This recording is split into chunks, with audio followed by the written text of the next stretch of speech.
अस्सलाम वालेकुम क्लास। आज हम डिस्कस करेंगे फर्स्ट ईयर चैप्टर नंबर 4 था द सेल और डिफरेंट टाइप ऑफ ऑर्गेनेलीज हम डिस्कस कर रहे थे। कल हमने देखी थी गोल्गी अपरेटस और एंडोप्लाज्मिक रेटिकुलम के साथ मिलके किस तरह लाइसोसोम वर्क करता है। आज हम देखेंगे पेरोक्सिसोम।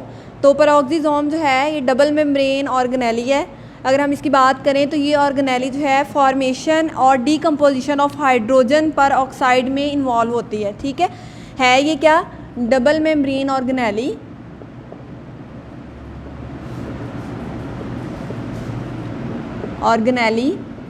और इसके अंदर स्ट्रक्चर की बात करें तो इसके अंदर क्रिस्टलाइन कोर मौजूद होती है।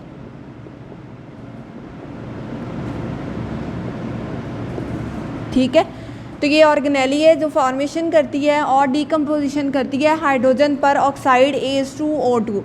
और ये बेसिकली अगर हम इसकी प्रेजेंस की बात करें तो ये यूकैरियोट्स के अंदर, प्लांट्स के अंदर मौजूद होती है। ठीक है, अगर डिस्कवरी की हम बात करें तो पेरोक्सिसोम जो है ये सबसे पहले आइसोलेट की थी, यानी कि डिस्कवर की थी डीडव, जिसने लाइसोसोम भी डिस्कवर किया था।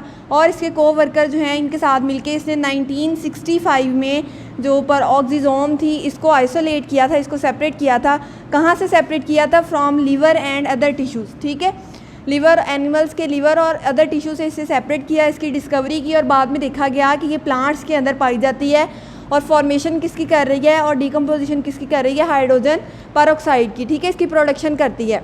अगर डायमीटर की बात करें तो इसका डायमीटर होता है 0.5 से 0.7 माइक्रोमीटर।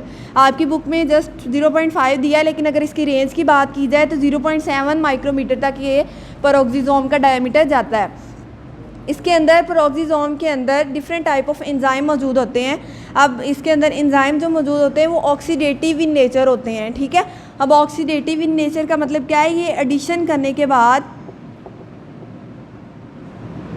ऑक्सीडेटिव इन नेचर जो भी कंपाउंड दिया गया है उसकी क्लीवेज में इन्वॉल्व होते हैं। अब ऑक्सीडेटिव एंजाइम डिफरेंट टाइप के हो सकते हैं, पर ऑक्सीडेज हैं, ठीक है, कैटालेज हैं, अमाइनो एसिड ऑक्सीडेज है, ग्लाइकोलिक एसिड ऑक्सीडेज है। इनका डिफरेंट फंक्शन है। जैसा कि पर ऑक्सीडेज है अगर ये, तो ये H2O2 की प्रोडक्शन और इसकी फॉर्मेशन और इसकी ब्रेक डाउन करेगा। ठीक है, डिकम्पोजिशन करेगा पर ऑक्सीडेज एंजाइम।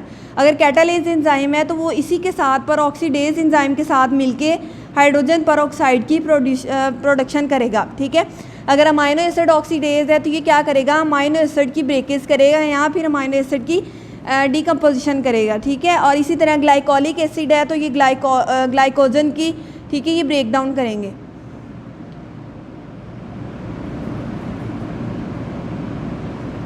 और ऐसा नहीं है कि ये परऑक्सीडेज जो है ये अपना सेपरेट फंक्शन परफॉर्म करता है, catalase separate, amino acid oxidase separate. बाज़ औक़ात ये अपना सेपरेट फंक्शन परफॉर्म करने के साथ साथ एक दूसरे के साथ मिलके भी हेल्प करते हैं डिकम्पोजिशन या फॉर्मेशन में जो भी प्रोडक्ट हमें चाहिए।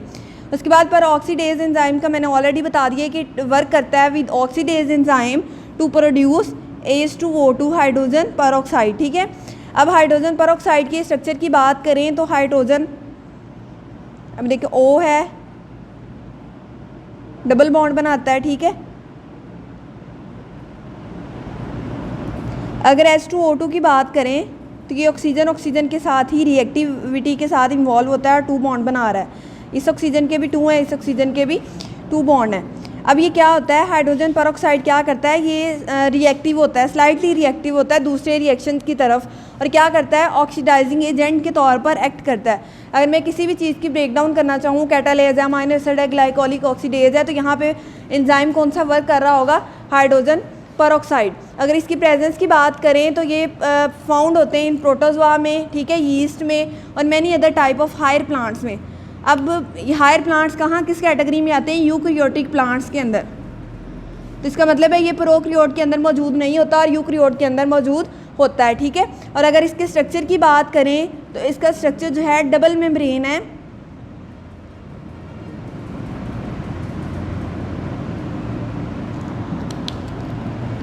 स्ट्रक्चर के अंदर क्रिस्टलाइन कोर, जैसा कि मैंने बताया, वो मौजूद होती है, शेप मेंटेन करने में जो हेल्पफुल होती है। इसके साथ साथ ही इसके पास एंजाइम मौजूद होते हैं इस तरह से,